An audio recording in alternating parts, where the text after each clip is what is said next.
여러분 반갑습니다. 서목사의 말씀 창고의 서목사입니다. 오늘도 함께 말씀을 나누는 여러분들을 사랑하고 축복합니다. 좋아요와 구독을 눌러주세요. 여러분과 함께 더 많은 말씀들을 나누기 원합니다. 오늘은 누가복음 1장 39절에서 56절 말씀입니다.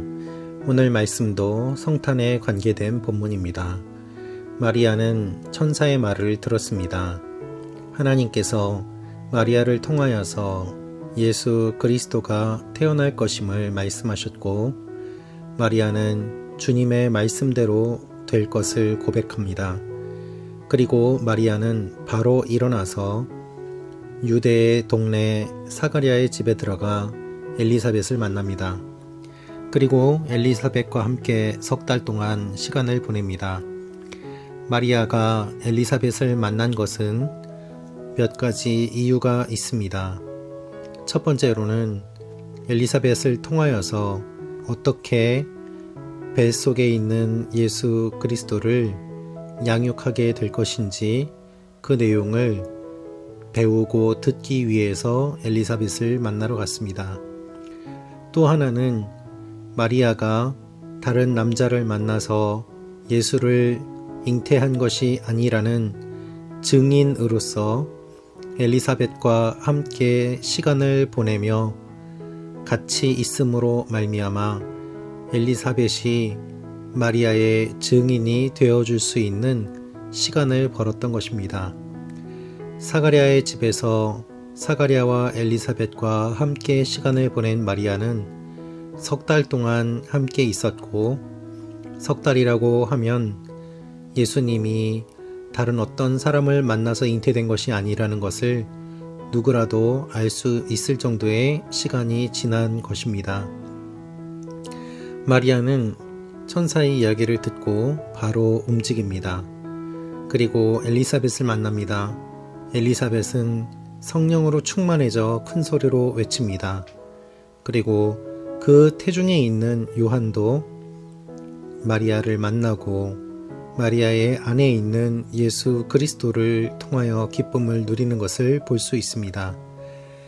오늘 이 말씀을 통하여서 여러분 모두에게 주님의 기쁨과 은혜가 넘치기를 원합니다. 41절부터 44절 말씀입니다. 엘리사벳이 마리아의 인사를 받을 때 뱃속의 아기가 뛰놀았고, 엘리사벳은 성령으로 충만해져 큰 소리로 외쳤습니다. 당신은 여인들 중에 복을 받았습니다. 당신의 뱃속에 있는 아기도 복을 받았습니다. 내 주의 어머니께서 내게 오시다니 이게 어찌 된 일입니까? 보십시오. 당신의 인사말이 내 귀에 들릴 때 내 뱃속에서 아기가 기뻐하며 뛰놀았습니다. 하나님의 말씀이 먼저 엘리사벳에게 임하였고, 엘리사벳이 그 말씀대로 요한을 잉태하고 있었습니다. 중요한 것은 예수님이 아직 태중에 있음에도 불구하고 그 태중에 있던 예수님을 요한이 알고 요한도 기뻐했다는 것입니다. 예수님은 이 땅에 기쁨으로 오셨습니다. 그래서 예수님을 만나는 사람은 태중에 있는 아기라고 하더라도 기뻐하며 뛰놉니다. 마리아는 하나님을 찬양합니다.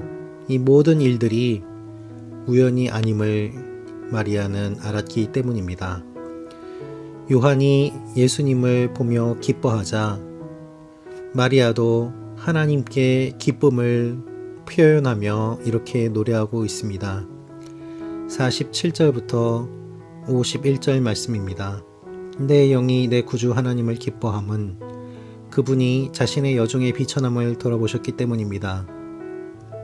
이제부터 모든 세대가 나를 복있다고 할 것이니 이는 전능하신 그분이 내게 위대한 일을 하셨기 때문입니다. 그분의 이름이 거룩하시며 그분의 자비는 그분을 경외하는 사람들에게 대대로 이어질 것입니다. 그분은 자신의 팔로 엄청난 일을 행하시고 마음의 생각이 교만한 사람들을 흩어버리셨습니다. 마리아의 찬양이 시작되고 이어지고 있습니다. 하나님을 기뻐하며 찬양하고 있습니다. 여러분, 성탄은 예수님을 기뻐하는 기간입니다. 우리가 무엇을 어떠한 것을 하든지 예수님께서 이 땅에 오셨다는 사실을 기억할 때에 겪게 되는 그 기쁨을 바꿀 수 없습니다. 주님의 기쁨보다 더 큰 것은 없습니다. 우리는 하나님을 기뻐해야 하고 또한 하나님께서 이 땅에 예수 그리스도를 보내주신 것을 기뻐해야 합니다. 예수님의 소식은 기쁨입니다.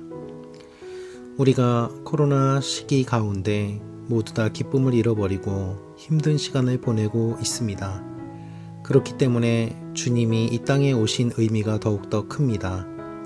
주님의 오심을 기억하며 정말 다른 외부적인 환경 때문에 기뻐하는 것이 아니라 오롯이 주님만을 바라보며 주님 때문에 기뻐하는 그러한 성탄이 되기를 기도합니다. 주님께서 우리에게 오신 것 자체가 기쁨이요. 주님이 우리를 사랑하시는 것 자체가 기쁨이요. 우리가 하나님께 찬양할 수 있음이 기쁨임을 우리는 고백해야 합니다. 하나님께서 여러분을 사랑하십니다. 그 아들을 내어 주시기까지 사랑하십니다. 이것이 변함없는 진리입니다. 세상 사람들은 사랑이 없다고 이야기하고 특별히 교회가 사랑이 없으며 오히려 하나님의 이름을 팔아먹는 존재라고 비난합니다. 그러나 그럼에도 불구하고 교회의 존재의 목적은 하나님의 기쁨을 전하는 공동체여 복음을 전하는 공동체임을 우리는 잊어서는 안 됩니다. 사람들의 비난으로 우리가 정의받는 것이 아니라 하나님께서 말씀하시는 대로 우리가 해야 될 일을 묵묵히 행할 때 주님께서는 이 땅에 빛으로 소금으로 사는 우리 한 사람 한 사람들을 통하여 영광 받으시게 될 것입니다. 아무도 기억해주지 않은 마리아가 찬양함으로 말미암아 하나님의 영광이 나타난 것처럼 우리가 하나님을 찬양할 때 하나님의 영광이 나타날 것입니다. 그러한 크리스마스가 되기를 기도합니다. 기도하겠습니다. 아버지 하나님, 우리도 주님의 말씀에 순종하며 이 땅에 오신 예수 그리스도를 깊이 묵상하는 시간들이 되게 하여 주옵소서. 주님을 사랑합니다. 주님의 은혜에 감사합니다. 이 기쁜 소식을 마음에 깊이 새기며 기쁨을 잃어버린 우리들이 기쁨을 회복하는 그리고 기쁨을 전하는 하나님의 사람들이 되게 하여 주옵소서. 예수님의 이름으로 기도합니다. 아멘.